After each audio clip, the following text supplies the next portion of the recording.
4th of July, 2022. Caleb Duffy is brought to the Dakota County Jail after an alleged domestic disturbance.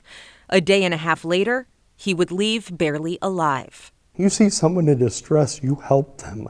What happened in between, his father Brian calls torture. From what I understand, you have not watched the videos. I tried. I couldn't watch it. Not with what he was going through. Caleb wallowing in a padded cell in his own blood, urine, and feces. This went on for hours, and it's all recorded. Caleb Duffy's paperwork shows jail staff knew he suffered from type 1 diabetes and major mental illness, usually controlled with insulin and the drug gabapentin. But he didn't get the medicine that night. By early the next morning, July 5th, he was pacing in his cell, yelling that he was dying. His blood sugar spiked to 531. For reference, Mayo Clinic says normal is between 80 and 130, and the jail's medical notes show anything over 450 requires a medical provider. Yeah, he could die. If his blood sugar gets to 400, you don't play around with that either. You're taking action right away, or we're just going to go to the hospital. But Caleb wasn't hospitalized. He was given insulin, but his blood sugar readings remained high. And records show he was not given any gabapentin for his mental illness. Instead, put in a padded cell on suicide watch when he began slamming his head against the cement, threatening to hit his head until he dies.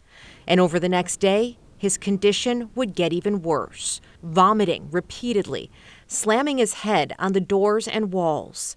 Blood marks all over the floor of his cell.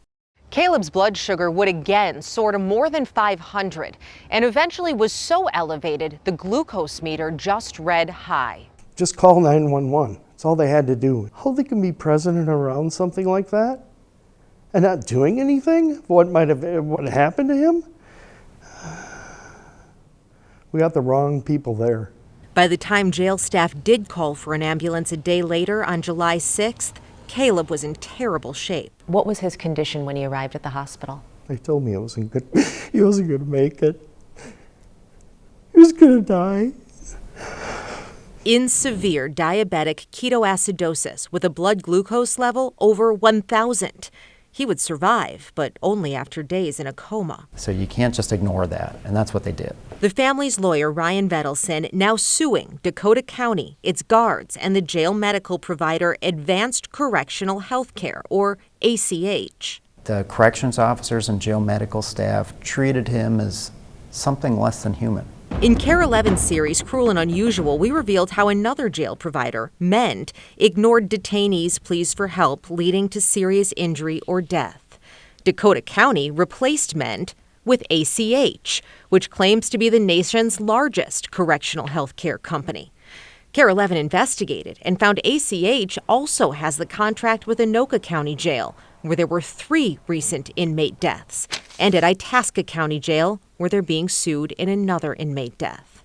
Former ACH nurses allege in this whistleblower suit that the company put patients in danger of serious injury or death due to their failures and refusals to properly care for those patients. This isn't an isolated incident. The more light we can shed on that, hopefully, the more change that prompts. It's been really hard. Caleb still bears the trauma of ignored cries for help. His father hopes the company and jail will listen now. Everybody that goes in for making a mistake should walk out with that mistake and learn from it, not be tortured. By the way, the initial domestic charge against Caleb Duffy was later dismissed. We reached out to the Dakota County Sheriff, who says they cannot comment on a pending lawsuit. A spokesperson for ACH said they had not yet reviewed the lawsuit, but stressed it is only an unproven allegation. For KARE 11 Investigates, I'm Lauren Lemanchek.